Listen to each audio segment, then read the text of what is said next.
What's going on, YouTube fam? It's your boy Tony 2 times, and we back with another episode of Hood Tales, man.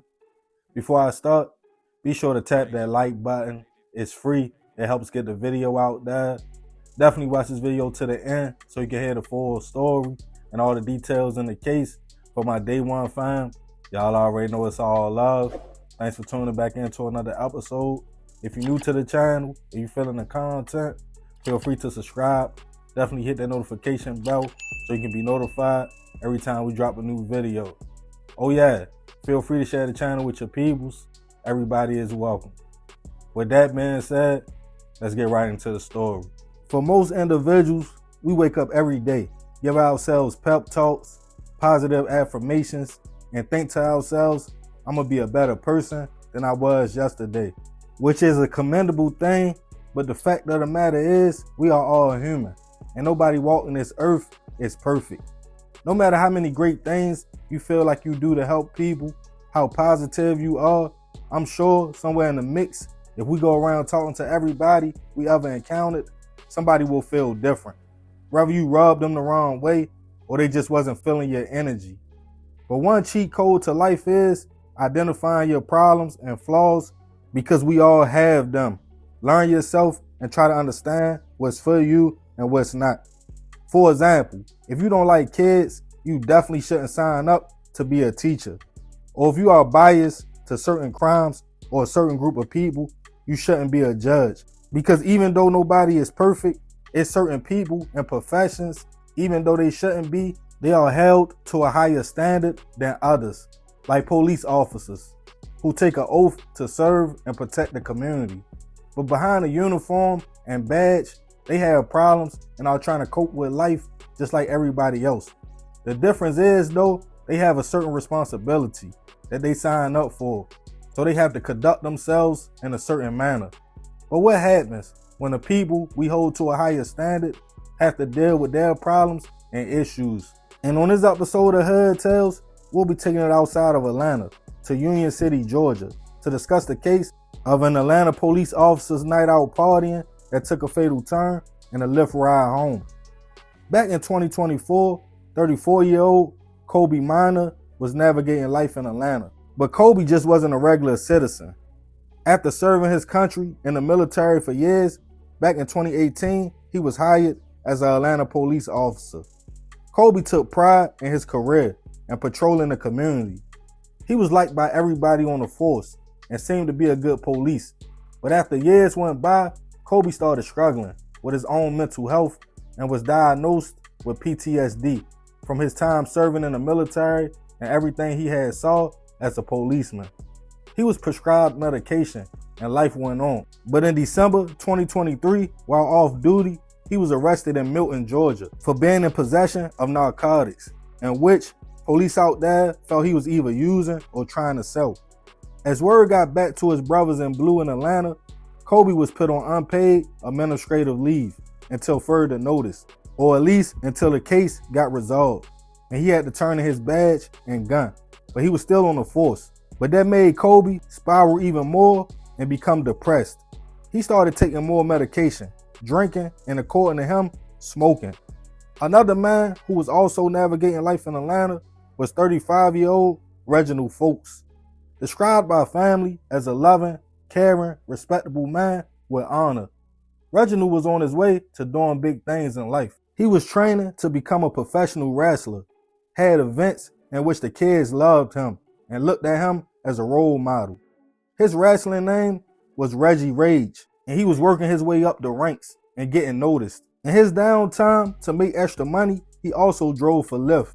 And on May 14th, 2024, this day was no different.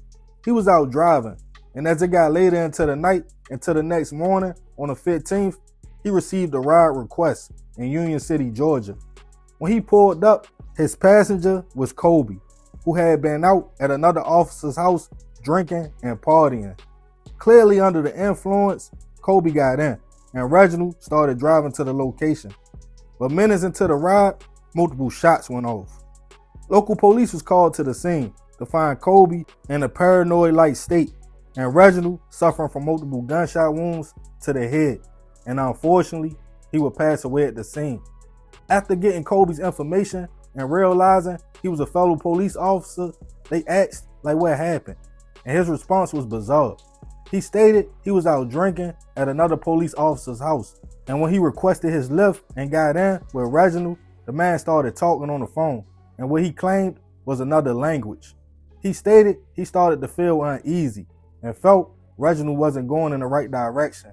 It was trying to kidnap him to be a part of what he described, as I will just say, but y'all can read in between the lines, an alternative lifestyle fraternity. He claimed he told his driver to stop and tried to open the door, but it was locked. He stated Reginald started reaching in the back seat, and he panicked and shot the man. Police on the scene clearly saw Kobe wasn't just intoxicated off of alcohol, but more, as he clearly wasn't in his right state of mind, and stated he was hearing voices. He was taken into custody and charged with first-degree hit, in which that same day he resigned from the Atlanta Police Department.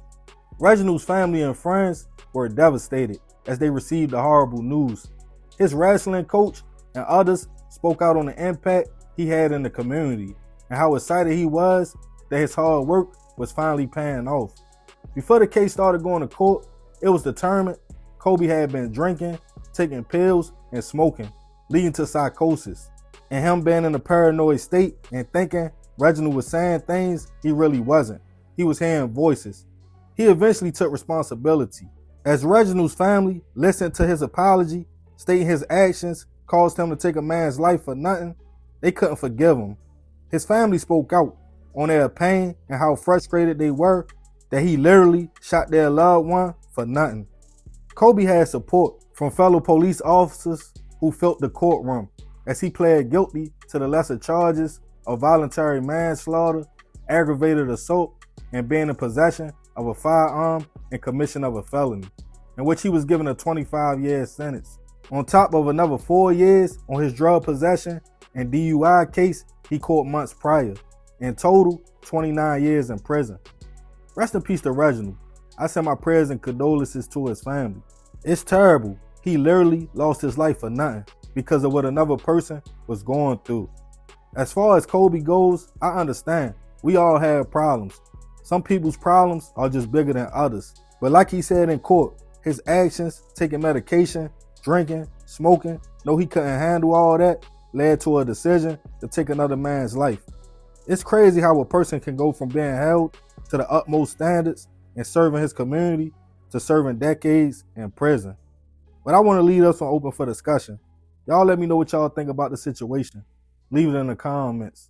And remember, we got to succeed, not to fail, so we won't be just another hood tale. Yeah, man, it's a super crazy story. Rest in peace, that man. I definitely send my prayers to his family. But I ain't going to talk too much more about this one. Y'all leave it in the comments. I appreciate you if you made it to the end. Be sure to tap that like button if you're feeling the content. Y'all already know it's all love, fam. It's another episode of Hood Tales. It's your boy Tony 2 times. I'm out.